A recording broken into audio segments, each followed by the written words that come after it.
real problem when we have a problem? Ano ba talaga ang problema kapag ikaw ay namumroblema? So this is the message for this afternoon. At tingnan niyo mabuti, ano ba ang nangyayari pag ako ay namumroblema? Bakit ako nahihirapang sumunod kay Lord kahit alam ko sabi ng Bible? Ba't ako nahihirapan ako sumunod sa salita ng Diyos pero alam ko naman ang dapat gawin? Kayo ba naranasan nyo nang mag-struggle sa Word of God? Sabi ng Bible ganito pero nahihirapan tayo sundin? Sino sa inyo na nakakaranas na gano'n na kahit alam mo yung sabi ng Bible, nag-i-struggle ka para hindi mo masunod? Sino nakakaranas na gano'n? Wala. Puro kayo banal. Ako lang ang mga kasalanan na nagpurusa ng ganyang karanasan. Ha? Sino sa inyo yung kahit alam mo ang Bible, parang ang hirap sundin? Nakakaranas kayo nun? Ibig sabihin, tao rin? God praise the Lord. Ibig sabihin, may pagkakataon pa tayong mabago. Kasi alam nyo, ito yung isang issue ng Christian life. Ang issue ng Christian life ay laging kailangan mag-comply sa utos ng Diyos. Kung bakit hirap na hirap tayong sundin yun. Ngayon, what makes it hard for you to obey God? Ito yung mag-uusapan natin. You observe the obstacles, why it's hard for you to overcome these obstacles as a Christian. Ano ba ang sabi ng Bible? Now, meron kwento dito kasi, ito yung kwento ng panahon na si Abraham ay ini-offer niya si Isaac. We all know the story. We all know the story. In-offer niya si Isaac, at nung ito kanya na nga, sasaksakin na nga, alam naman natin na nangyari, tinawag ng Diyos si Isaac sa magitan ng angel. Anong sabi sa kanya ay naipakita mo na handa ka sumunod sa akin, handa kang ialay si Isaac sa akin. Sabi niya, kaya mula kaya magpapalain ka. Alam niyo, kung titignan niyo yung kwento na yun, bakit kahit mahirap kay Abraham, kung titignan niyo yung Bible, parang it wasn't that hard for him to obey the Lord. Pero may command. Ang linaw-linaw, i-offer mo sa akin ang isa-isa mong anak, at pagkatapos pagka-offer mo, kumbaga, offer is him as a burnt offering. Ibig sabihin, sasaksakin mo siya katulad ng tupa na pinapatay, inihahandog, ganun din ang gagawin mo sa anak mo, si Isaac. Pero sabi ng Bible, dinescribe muna kung sino to si Isaac. Si Isaac, ang kaisa-isa mong anak, ang pinakamamahal mong anak, ay ihandog mo sa akin. Ang hirap nun. Kasi kung binasa niyo yung Bible, parang kay dali-dali. Pero in reality, yun, pinapakita. But why it wasn't hard? Kung titignan parang hindi naman ganun kahirap. Yun ang pag-uusapan natin. So, observing obstacles. Maraming mga problemang dumadating, kaya naging problema because how we see the problem. Sabi ko kanina, as an opening statement, how we see the problem is the problem. So, let's continue to read the Bible. Let's go to the book of Genesis chapter 22, verses 1 to 19. Pero hindi namin babasahin lahat. Sabagat meron tayong lalaktawan dyan kasi yung part na alam nyo na yung kwento, hindi na natin babasahin. Pero yung part na kasama dito sa pag-aaral natin, ating babasahin. So, let's go. Genesis chapter 22, let's start from verse 1. Sometime later, sa pananahimik ng buhay ni Abraham, minsan sa kanyang buhay, sometime later, God tested Abraham.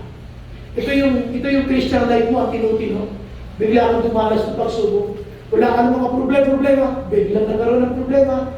Maayos naman ang pamilya nyo, biglang nagkaroon ng pagsubok sa pamilya.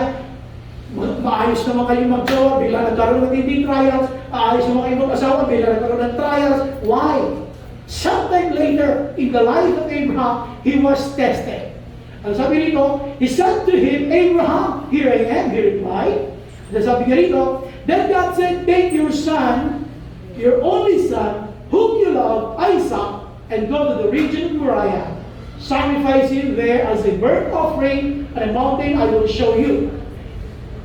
Early the next morning, Abraham got up and loaded his donkey. He took with him two of his servants and his son Isaac. When he had cut enough wood for the burnt offering, he set out. Next slide, please.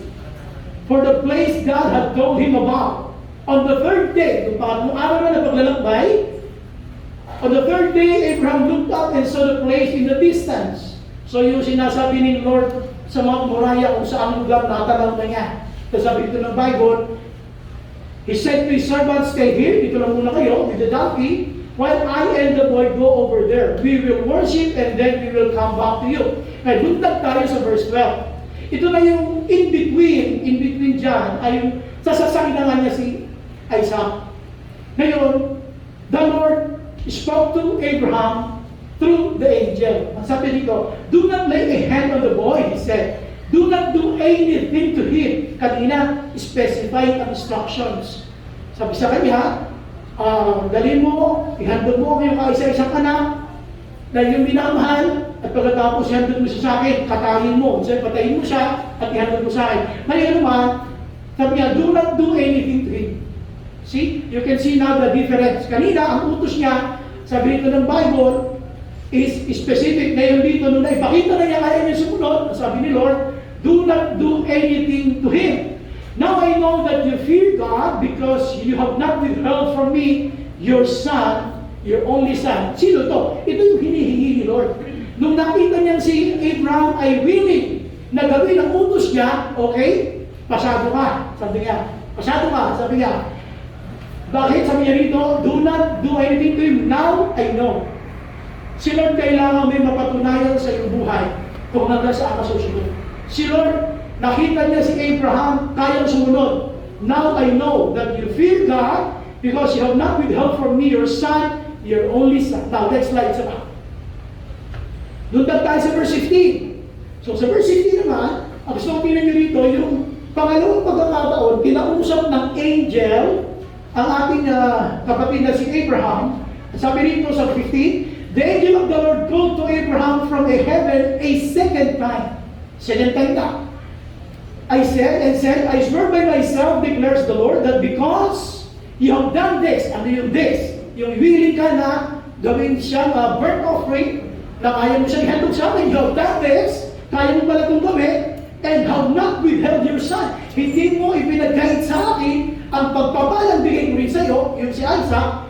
At sabi niya rito, I will, take note of the word, I will surely bless you and make your descendants as numerous as the stars in the sky and as the sun on the seashore. Your descendants will take possession of the cities of their enemies, and through your offspring, all nations on earth will be blessed because you have obeyed me.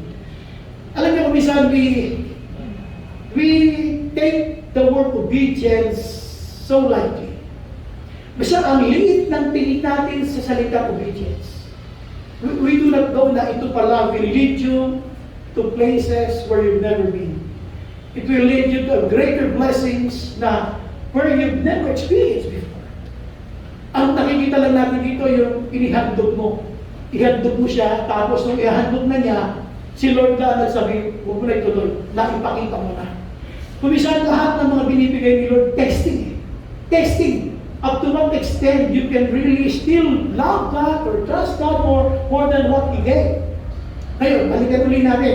So, ito yung ating theme, observing obstacles. Why observing obstacles? This afternoon, I want you to observe the obstacles you are facing currently. Kumusta ba ang mga obstacles na araw? Alam mo mga obstacles sila? Talaga mga problema, ito mga binoproblema ko. Ito yan. Why enduring this kind of hardship and suffering? Sa kabila ng ako Kristiyano na, dapat hindi na ako hirap sumunod sa Panginoon, kahit may mga obstacles. Pero what makes it hard for me? Now, obserbahan natin ngayong hapon kung ano ba yung mga problema dumadating sa atin. Hihimayin natin yan sa tatlong kategorya. Kung paano natin malalaman kung ano ba yung pinuproblema talaga natin. Shall we bow our heads? Let's pray. Lord, we thank you. Salamat Panginoon ngayon po mga hapon na ito. Hayaan niyo po Panginoon sa pag-aaral. Muli pong maitaas ang iyong pangalan. And we invite, Lord, your Holy Spirit to be with us. Mag-usap po kayo muli. Magmula kayo. At lahat kami dito, Panginoon, usapin niyo sa lumagitan, Panginoon, ng yung mga salita na aming mapapakinggan. Lord, open our hearts. Open our minds, quicken our spirit, Lord. With the power of your Holy Spirit, Lord, speak to us individually, Lord. We as your children, as your people, Lord. We as your leaders, we as the church, we as a member, Lord, Mang-usap po kayo. Salamat po. We thank you. At alam po namin, Panginoon, na kayo po nasa aming kaligtaan. Bless those people who are watching right now in this live stream. Wherever they are, Lord God. Salamat po, all for your glory. This all we pray. In Jesus' name. Amen. Amen. Palapakan natin si Lord.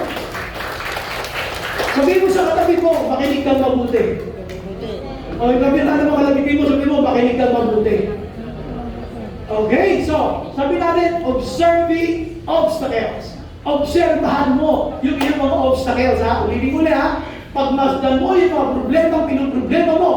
Tingnan natin, problema ba talaga sila? Now, number one, punta tayo sa first main point, yung tinatawag natin personal agenda. Ito na. May mga problemang personal agenda. Si Lord may agenda sa iyo, pero ito may ibang agenda. That is what we call personal agenda. Kung may ibang gusto si Lord, pero ikaw may mga muling gusto ka rin. Kaya tayo may problema. Why? Because we want to insist what we want. We try to do what we thought of even before. Kaya pagdating sa execution, parang wala tayong plano-plano gawin ang utos ni Lord. Personal agenda. Ano ang personal agenda? Then God said, ito yung agenda ni Lord kay Abraham. Ang agenda ni Lord kay Abraham, then God said, take your son. Sino yung son? Grabe, dinescribe pa ni Lord. Very specific, very definite, very accurate. Then God said, take your son. Who is this son, Lord, na you want me to offer to you? Your only son. Sino yun? Whom you love. Pinaliwanag niya isa-isa. Tapos pinakalanan. Sino itong son na to? Your only son, whom you love, Isaac. Then, go to the region of Moriah. What will I do there? Sacrifice. After sacrifice, ano gagawin doon? Offer him as a burnt offering. Where? Sa mountain. Lahat ito, pahirap ng pahirap yung stages ng agenda. Kaya mahirap minsan sumunod sa Panginoon. Kasi isang tingin mo pa lang sa utos, mahirap na. Hindi mo pa ginagawa yung utos, nahihirap ka na. Sino rito sa inyo yung mga nasubukan na maglipat ng bahay? O di ba? Hindi ka pa naglilipat, hirap na hirap ka na. Pag pinagpapasal pa lang ililipat mo, parang hirap na hirap ka na. Ganoon ang mga naglilipat ng bahay. Alam niyo, naglilipat kami ng bahay doon. Pag kami ni Esteros, nilipat kami, nag-may kami ng tulong, pero pag kami nag-uusap, ako dati, paano ba natin lilipat? Eh, natala mo nga kami, buti na lang nandiyan mga mails, kung sino-sino makasama, mga youth, tinutulungan talaga kami. Ang hirap maglipat, pero ito, tingnan nyo ha, grabe yung agenda ni Lord. But hindi ba napansin, why do you think God asked Abraham to offer Isaac? Tapos, ang description of Isaac is whom you love, who is your only son. Why? Kasi yun lang ang meron sa kanya. Yun lang ang treasure na meron siya. Pero kahit sabihin na limbawa kay Ate Mina, sabihin na, Mina, sabihin ng mga nilo, i-offer mo si Christian. Oh, at kung marami ang ako, hindi ko bibigay yan. Hindi dahil iisa anak mo. The only point is this. God wanted you to see His agenda. Tanong kita, what makes it hard for you? Ano yung meron sa iyo? Katulad ni Isaac, nasabi nga ng description dito, whom you love. Kwento ko sa inyo, personal testimony. Nung ako po ay mag-umpisa magpasto sa Dumalinches, after ko magpasto sa Dumalinches, ako po ay nagpasto sa Malolos for 13 years. Mula na magpasto na ko, kasabay nyo, nasa corporate life ko talaga. Kaya, habang nagpapastor, sige, from Malolos at M2M, Malolos to Makati. Ang aming office niya sa may Lepanto building, sa may Valero sa likod, pero dyan kami sa may Paseo de Rojas, sa 8th floor, ataas. Way back, those many years ago, pag ikaw kumikita ka ng 6 digit, ang sarap na nun sa ganun panahon. Pero alam niyo ang kapalit, nakinig sa akin ha, ito kayo. Alam niyo ang laging kapalit sa akin? Gawain. Bilang pastor, ang nangyari po sa akin ay, dadating ako sa prayer meeting namin, tapos na. Hiyang-hiya ako kayo, kasi ako ang pastor. Kahit naiintindihan ng aming church, pastor, kasi hindi ka naman namin na pasuportahan ng ayos, Kahit papabayad sila na ikaw, ako'y mag-work. Pero kahit alam mo nangyari sa akin, nag-suffer ang ministry ko. Nag-suffer yung financially meron pa. Tapos, binigyan ka ng sasakyan ng opisina. Yung panahon na bagong labas yung Mazda 323 sedan, yung mga nakaka-introduce sa kaibigan. So, why I'm saying this? Noong mga panahon na yun, ang Isaac ko that time ay yung aking work. Masama mong trabaho, hindi masama mong trabaho. What I'm only saying is this. Minahal ko yun. Kasi yun ang aking source of income. Habang ako nagpapastor, minahal ko siya. Pero nung nakita ni Lord na, na mas ini-enjoy ko na ang corporate life instead of my ministerial life, yung calling ko bilang pastor. Nalis ako nito. Lahat ng siya ang nagbigay, may karapatan siyang mag-alis. Kaya mo po ipagmamalaki na, ito answer prayer ako rito, answer prayer ako rito. Pag gusto na nilang alis na alis eh, kapag nakita na niya, na mas mahal mo na ang corporate life, kaysa spiritual life, kaysa ministerial life. Ito ang agenda ni Lord. Tingnan niyo bakit mahirap siyang sundin? Kung hindi na yung kung sa inyo pangalawa, mahirap to kasi yung stages niya, pati na patingin ko na, take your son. At tagal mo inantayan, Lord, pangako mo yan ang bibigay mo sa akin. May binigay mo sa akin, may kukunin mo. Lord, pinag-pray ko ang negosyo ito. Lord, pinag-pray ko ang trabaho ito. Lord, pinag-pray ko itong jowa na ito na lagi ako sinasaktan. Lord, bigay ko ito. Ito na yan. Ito yung agenda ni Lord. Your only son whom you love. Tayo ang nakakaalam kung gaano nyo kamahal ang lahat ng blessing, anumang blessing na meron kayo. Tayo nakakaalam. How much you treasure it, how much you value it, anything kayo nakakaalam. Ngayon sabi ni Lord, pagdating dito sa part na ito, pinangalanan niya, go to the region of Moriah. Mabigat na nga eh. Emotional ka na nga, kasi ihahandog mo yung anak mo, tapos pag ihahandog mo pa siya sa bundok, di ba bigat na mabigat? E kung kayo, hindi na ako maglalakad. Parang pwedeng, dito mo na lang siya ihandog sa kapataran, at kailangan pa sa bundok. Pagdating sa bundok, itong part na ito, hindi maganda. Go to the region of Moriah and then, sacrifice. Sacrifice. Ibig sabihin yan, yung tupa, gigilitan mo. You have to put an end, ano man yun. Yun ang sinasabi niya, sacrifice. Ito ba sumunod? Pagkatapos ng birth offering, gagawin mo lang yan doon sa mundo. Dahil pakikita ko sa'yo, pag nandun ka na, man. Pero, sacrificing there as a birth offering on a mountain, I will show you. Hindi pa sinabi mo sa mga, alam ko lang, bundok ng Moriah, but I don't know where or what part of Mount Moriah. Nasa ka na, kung may kausap ako. Pastor, nasa Edsa. Mahaba na Edsa, sa Edsa. Nasa ka na, on the way. Saan yan? Pwede ba ayaw ko ng OTW? Tatanong nasa ka na, nasa Edsa. Alam mo, Edsa, magmula-monumento hanggang sa Pasay. Pagkikita tayo sa kumawa, nasa ka na, sa Edsa. Ayos talaga. So, mahuhula ka. Saan si Sayed siya? On the way na po. On the way. Ano, on the way sa pagbibis, on the way sa bahay maliligo. Ayos talaga. Ang sinasabi ko rito, personal agenda. You know what? Ito, makinig na. Si Abraham, pwede mag-excuse. Pwede. Kasi dito nangyari, bakit siya gumising, nilog niya yung donkey, lahat yung pwede niya excuse eh. Pero ito, ang linaw ng instruction. Iyan kasi, commands yan, pag nakita mo yung command na ganyan, ang hirap sundin. Kasi, mawawala yung pleasure mo eh, sacrifice. Paano mo yung sakripisyo yung aking work, yung aking job? Yung sacrifice, put an end to that. Ano ba? Tapos sa mountain, maakyat? Hindi mo kaya yan. Kaya ngayon, tatanungin ko kayo, ano ang inyong mga personal agenda? May sinasabi ba sa iyo si Lord na hindi mo magawa because of your personal agenda? Lord, pinag-pray ko ito, ganda. Pinag-pray ko ito. Pangako din ito.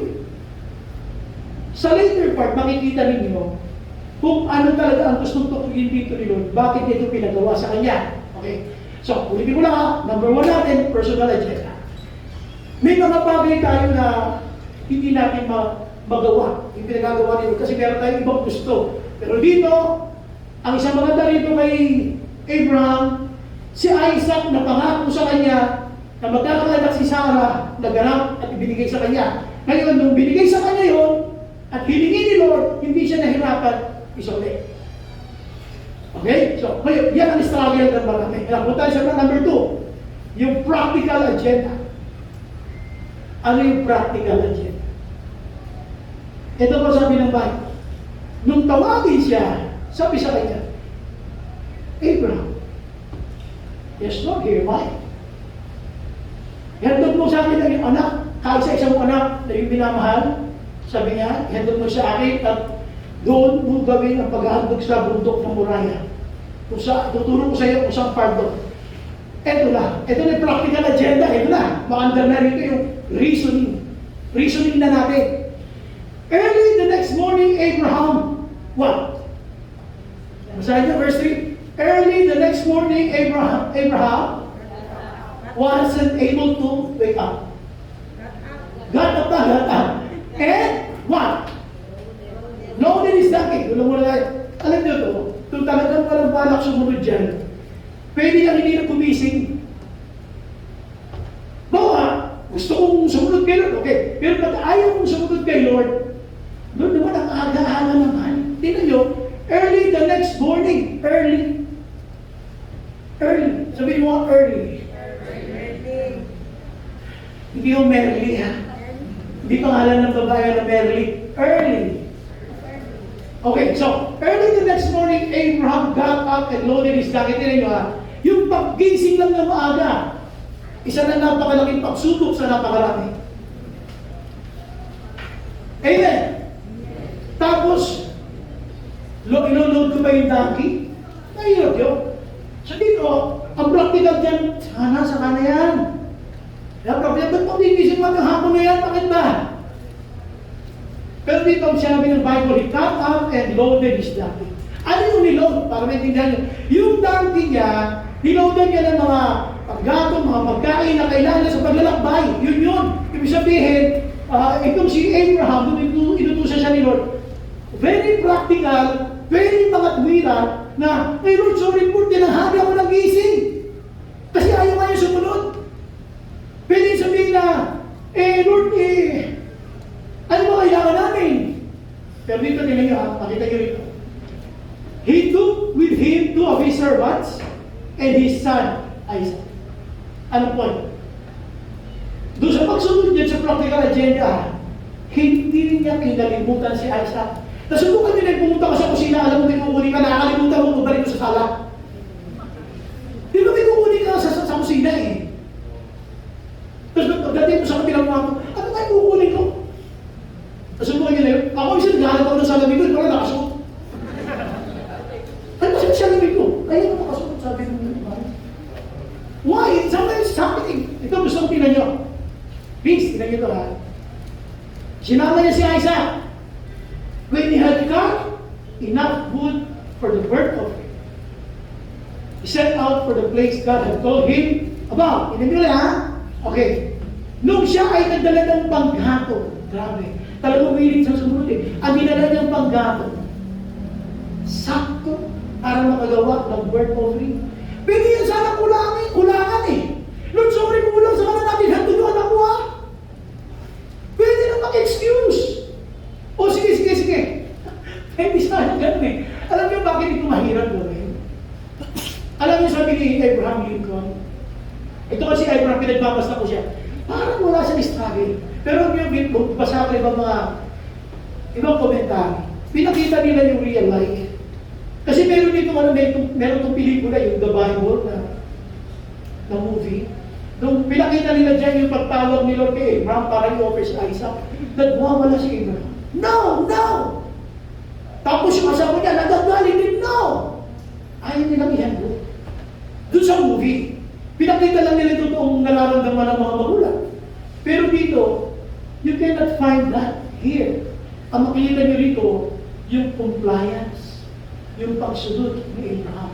Ang maganda kay Abraham, he had all the excuses sa pagiging practical, pero hindi niya ginawa. Yun ang mahirap sa atin. Yung spiritual na utos, pinapraktikal mo, hindi kayo magkakasundo ng Diyos. Ang tingin mo sa spiritual na utos ng Diyos, practical. Hindi, practical tayo. Hindi. The moment you became a Christian, everything is spiritual. Kaya ka nahihirapan dito, kasi hindi mo practical. The moment you became a Christian, everything is spiritual. Kaya huwag na huwag tatratuhin ang ano mga utos ng Panginoon na sa pagiging practical, hindi. Sabi dito ng Bible, when he had got enough wood for the burnt offering, kung ako yun, tubo lang ako yun. Tatlong tungkos. Dalawa lang siguro, pwede na yan. Tapos kung kulangan, Lord, babalik lang sa araw ha. Pasensya na, nakalimutan namin. Tapos, kukulangan ko ulit para mag-delay. Mag-delay para di matuloy. Kasi yung unahan ko si Isaac. Ano ba? Ito maganda rito. Pagkatapos nung enough wood for the burnt offering, he set out for the place. He was on the right track, even though he can make excuses. Pwede na sana siya mag-excuse eh. Pwede na siya magdahilan. Pero you can still see here, kahit hindi maintindihan niya ni Abraham, he still chose to obey. And that is faith. Kaya tayo hirap na hirap. Kasi hindi natin naintindihan lahat. Not because you don't understand, you will not obey. And that is faith. Kasi hindi mo intindihan. Pero wala kang malawang sumunod sa Kanya. Alam mo natin, di ba? Alam mo natin, di ba ni-reward siya, di ba? Di ba ni-reward siya? Anong reward sa Kanya? Ngayon, ipakita mo na pagpapalaki kita. Tama? Ito ba yung pagsaksak ba dito ay nangyari? Natuloy ba? Hindi, di ba? Okay. Sa palagay ko kaya yung gawin yun, palagay ko kaya yung gawin. Kung ang command ay ganito. Sample lang si Gab. Binata lang yun. O Gab, ano ba kung meron siyang anak? O yung kahit sa isang anak mo, paghandog mo sa akin ha. Ito sa puno ng alapiris. Tapos, higang mo, pero kunyari lang yun. Pero pagka tinaas mo na yung kamay mo, pahituin nila. Joke lang yun, joke. Alam mo, magkakaroon ng utos, di mo madali sundin eh. Kasi alam mo, joke lang. At may usapan kayo na hindi ganito kalalim. Ang lalim nito. Kaya ang Christian, hirap na hirap. Kasi pinipilit gawing practical ang spiritual.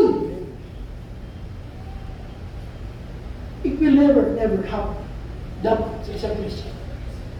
Ang dami ng aral na pinapakita nito. Ano pa sinabi niya?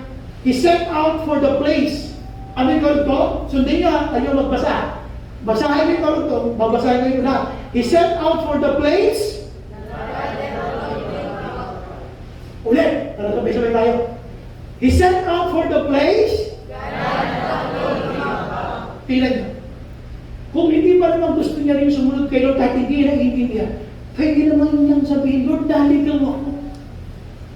Lord, hindi ko alam. Kasi hindi niyo, he set out for the place God had told him about. Alam mo, sabi mo, punta ka ng Baguio, tapos dumakad ka dito, pupunta ka sa South. Pwede ka magligaw, pwede ka mga tuwiran. He had all the reasons para sa mga tuwiran at magdahilan. Bakit ka? Kanina ninyo sa inyo. Kumusta ba tayo kung ikukumpara natin kay Abraham? How do we see the problems that we experience? Yung mga dinadanas mong sabi natin mga obstacles. Ganito rin pala dito tinitingnan. Ito ang maganda sa kanya. Nung lumakad siya, he was still on the right track. Tama pa rin yung kanyang direksyon. Marami sa akin pagka nahirapan tayo, hindi natin naiintindihan. Hindi ko lalahatin ha. Para tayo yung taxi driver na nagkakaroon ng amnesia. Sasabihin ng taxi driver, hindi ko lalahatin, kasi may matitin taxi driver. Saan po kayo? Diyan sa Ortigas lang. Saan mo pupunta Ortigas? Yung nag-aalahan. Para lang ililigaw ka, para makakuha ng malaking bayan. Saan mo yung Ortigas? Bago na kumakoy.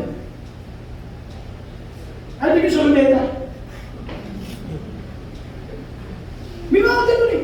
Yung mga, ang mga istel na sinatratap sa driver, walang panukli, puro buo.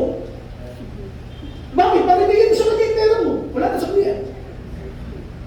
Tapos, tatanong niya, sir, kung alam niyo yung daan, kayo na lang mag-guide. Ikaw ang driver na. Ganyan yung mga istel din mga yan eh. Kung isang ginadaya ng mga Christian, pag yung may word nag-aanga-angahan, alam naman niya, utos yan, ayaw pa rin gawin. Sabi ko sa kapatid ng Malaysia.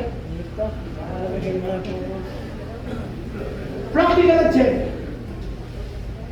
Ito kasi yung part na ito, alam nyo, ito yung mga panahon na, kung titignan nyo lahat yan, yan ay pwede yung pangatwirahan ng lahat. Pwede yung pangatwirahan ng lahat yan. Kinabukasan, pwede kang nagpatanghali, pero siya ay got-up early. Pwede kang magpatanghali kasi wala kang balak sumunod. Tapos, he got up and loaded his donkey. Pwede ang kanya inilog kulang. Para sa kanyang 3 days sa paglalambay. Ano ba? Pwede niya nakalimutan niya si Isaac, kasama niya servant. Tingnan niyo. He took with him 2 of his servants and his son Isaac. O paano lang natin ang period dito? He took with him 2 of his servants. O natulog na kayo, nakalimutan mo si Isaac. Ay, sorry Lord, nakalimutan mo si Isaac, balikan mo na lang. After 15 years na lang. That's how we treat this. Ngayon, sabi mo ha, nung makat niya yung wood, enough wood ang kanyang pinala. Pwede siya makatwira na, konti na lang.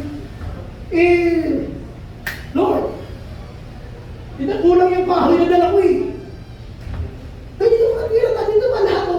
Alam niyo sabi ko, makinig kayo, hindi pa hinihingi ni Lord sa iyo yung anak mo. Hindi pa. Pag hiningi na ni Lord yan, baka hindi natin lang magawa ang sumunod kay Lord. Pero ito, nagawa niyang sumunod eh. Kaya ako ito kinukumpare. Kasi sino na hindi kay Abraham anak? Sa iyo, walang hinihingi sa iyo. Lord, oras lang. Sabi sa katabi mo, oras lang. Oras lang. Oras lang. Oras lang hinihingi sa iyo. Hindi mo pa kayo binay. And we are always full of excuses. Hindi tayo hinihingi ng anak.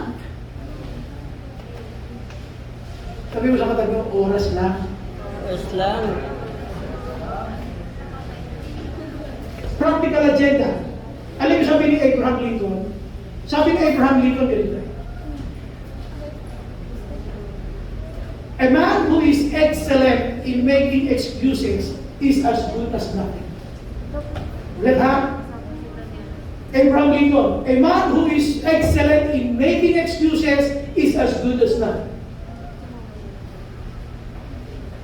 Subukan niyo yung pagplanuhan lagi ang mga dahilan bakit hindi mo ulag ang buhay mo. Patungo ka sa kahalakan.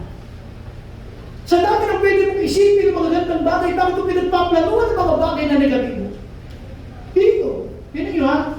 Pwede na siya, sabi na siya, parang na pwede niya, pwede na siya magdala. Sorry Lord, sorry, pasensya na Lord. Kaya hindi niya ginawa eh.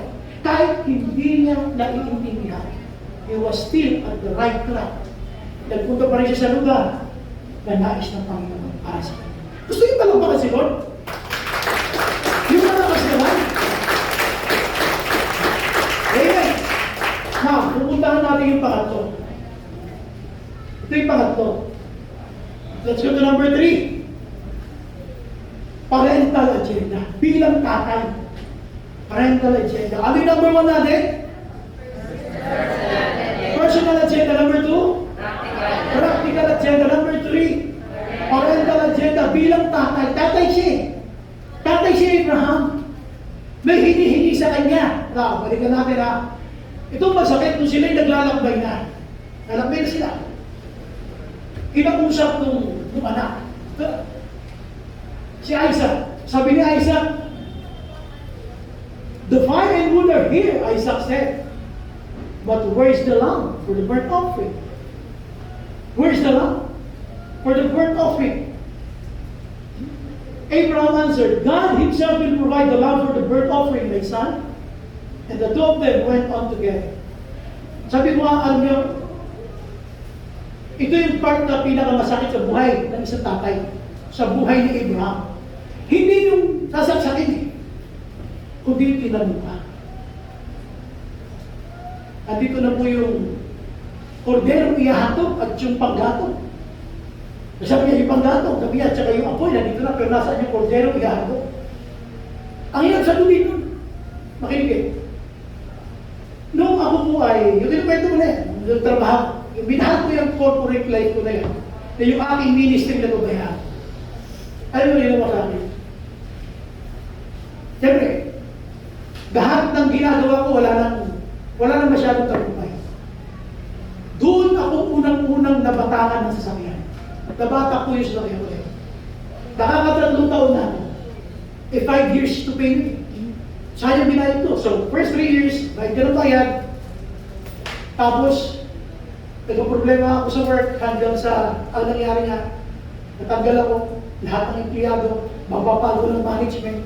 Sa madaling salita, nagpatuloy yung aking desire na magtrabaho. Pero nung panahon na yan, marami kaming inaalis na nag-under yung management.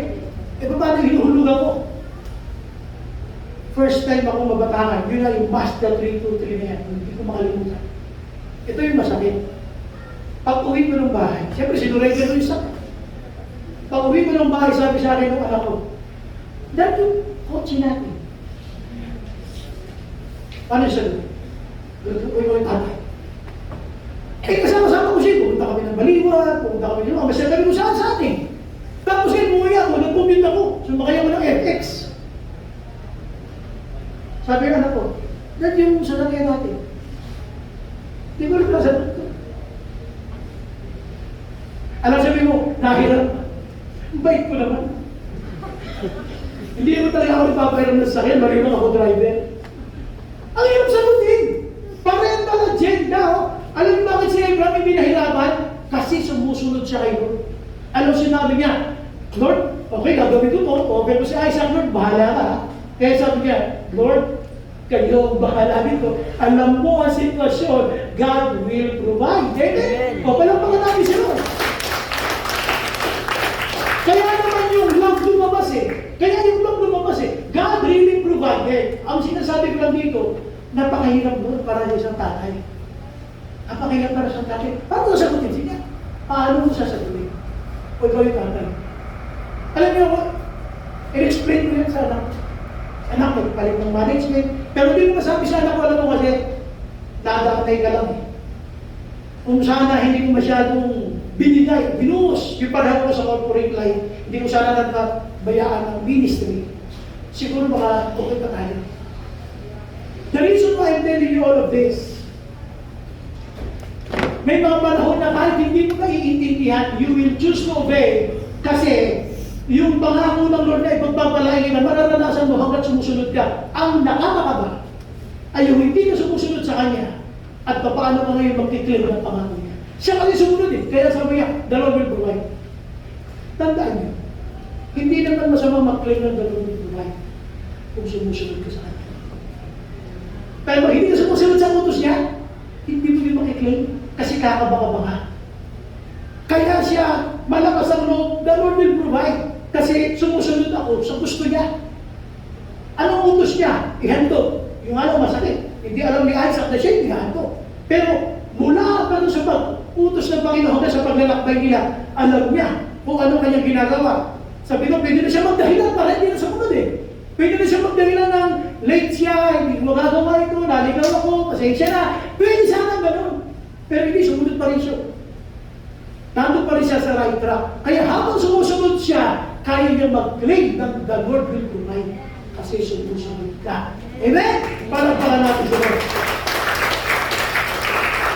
Ngayon usapan natin yung relationship mo with the Lord. Ang God as the Father. How is your relationship with the Lord? Pinag-usapan natin parental agenda. Kumusta ang usapan with the Lord? May mga bagay ba hindi mo masunod? May mga bagay ka bang kiniklaim, pero parang hindi mo alam kung bibigay ni Lord. Kasi hindi nga tayo sumusunod. Ito ang linaw-linaw nito. Kaya tayo sabihin niya, but where's the lamb? God will provide. Bakit niya siya malakas ang loob? Sabihin niyo, kasi nga, sumusunod siya sa pinagagawa niya. Kapatid, alam mo, kaya ka nahihirapan sa isang situation marahil sa buhay mo, buhay natin lahat. Pag hindi ka na sumusunod, pag hindi mo na sinusunod si Lord, mahirapan ka ng mag-claim. Lalo na pagka lumilipas ng araw at hindi mo makita ang resulta. Grabe! There will be a day. Tandaan nito ha, isa lang namang maganda rito. Ang isa lang maganda rito yung there will be a day in your life na nanahimik ang iyong Christian life. Pero makita ni Lord, you are, matured enough to obey. Kaya nababayagan mo. Kaya nga sabi ng Bible, God tested Abraham. All testings that God allowed, it's because alam niya kaya mo ma-overcome. But sometimes we chose not to obey. We chose not to comply. Ngayon, pag hindi mo na sinunod, hindi mo ito kaya i-claim. Why? Hindi kasi ayos ang yung parental relationship. Hindi ayos ang relasyon mo ng Diyos Ama. Pero kung sumusunod ka sa Diyos Ama, wala kang problema. Kaya-kaya mo ito i-claim. God Himself will provide. Amen? O, kasi ko lang sa para ngayon. Nakita niyo yung tsura dito. Si Isaac, biniwan siya. Glory, honor, and strength unto our God, matchless, endless, more than restrained. This Lord, bakit? Trip ko lang. Trip lang. Higa lang din, sasasakay na lang. Utos nila din. Pero alam mo, ako masakit na lang ko yung ginagapos. Hindi sasaksakin, mo kayo ng climax eh. Pero yung ginagapos, at saka itong part na ito, yung tinanong ka, grabe naman, paano mo ito sasagutin? Sabi kasi ginagawa ko ng anak, dahil sa tempo sinabi, hindi mo masagot. Hindi ko pa kaya.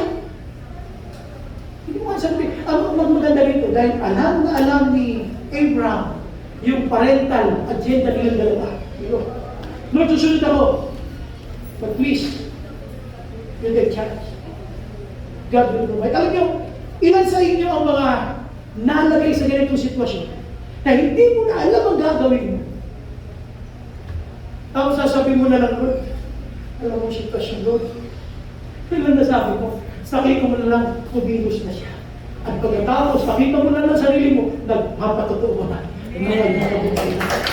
Hallelujah! God is so good. Amen? Now, puntaan natin po itong conclusion part. Conclusion part. Pero bago dun, sige, lagyan mo natin sa back. Pero yung verse ang papakita ito. Yung verse ito. Sabi ni Lord kasi dito, tinigil mo mabuti ha. Sabi ni 7. Kasi nga, naipakita na niya na kaya niya ibigay. Yung bigay ni Lord na Isaac, kaya niya i-offer ulit. Magaling. Ang sabi ng verse 17, I will surely bless you. Doon sa mga estudyante sa COVID, lesson 1 to eh. Kaya hindi ko diniscuss yung part ng paliwanag ko doon. Sa ngayon, magkaiba. Kasi gusto ko makita ninyo yung I will surely bless you. Alam niyo, pag Diyos na nagsabi na I will bless you, sabi ko, okay na ako doon eh. Pero ito sabihin ko, I will surely bless you. Alam niyo yung surely na yan, kung may Bible kayo, buhitan niya, bilugan niya. Grabe yung verse na to. Hindi sinabi, I will bless you. I will surely. Oh my God, palakpakan niyo si Lord dyan. Oh, I will surely bless you. Question, why? Why God will surely bless you? Sabi niya, I will surely bless you and make you descendants, make your descendants as numerous as the stars in the sky and as the sun on the seashore. Your descendants will take possession of the cities of their enemies. Tingnan dito ha. Gusto ko tingnan dito, bakit parang sobra-sobra naman. Pagpapalaki ko, sabi niya, ayun lahi. Sila may katulad ng numerous stars. Ang stars hindi nabibilang, di ba? Countless. Diba? Hindi mo mabilang.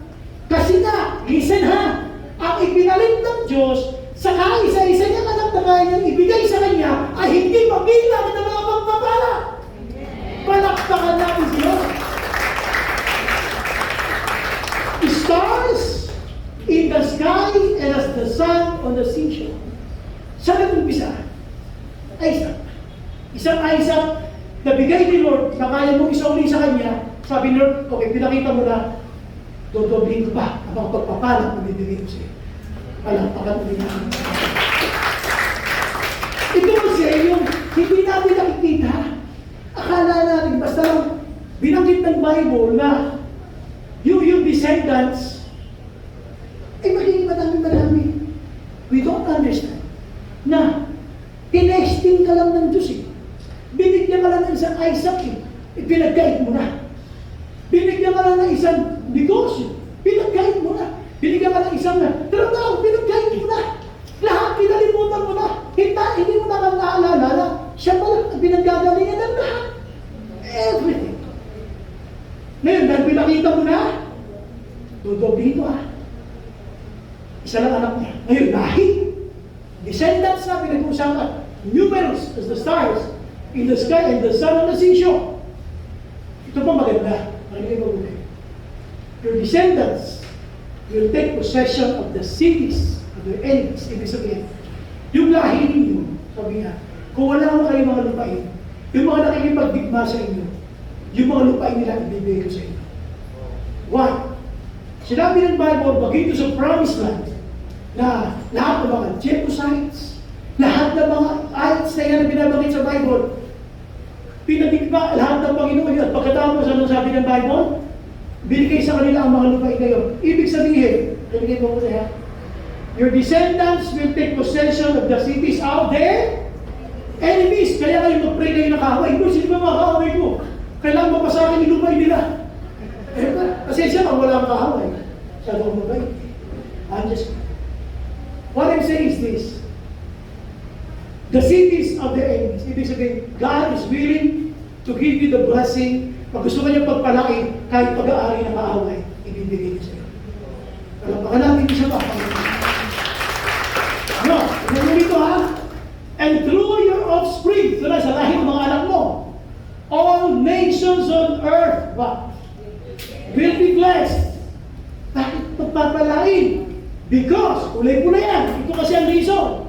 Because you have obeyed me. Palapakan natin sila. So, ano ang conclusion natin dyan? Anong conclusion natin? Next slide. There is no substitute for obedience. Walang kapalit ang pagsunod. Lahat ng katwiran, ubusin mo na. Mag-manufacture na lang lahat ng excuses. Alam lahat ng Lord yan. Pero tandaan nyo, ang mga pinagpapala ay mga sumusunod na. Walang kapalit ang pagsunod. If you want God to bless you more, let's keep on obeying the Lord our God. Amen? Tayo natin tumayo, palapakan natin ang Panginoon. Tayo ay manalangin.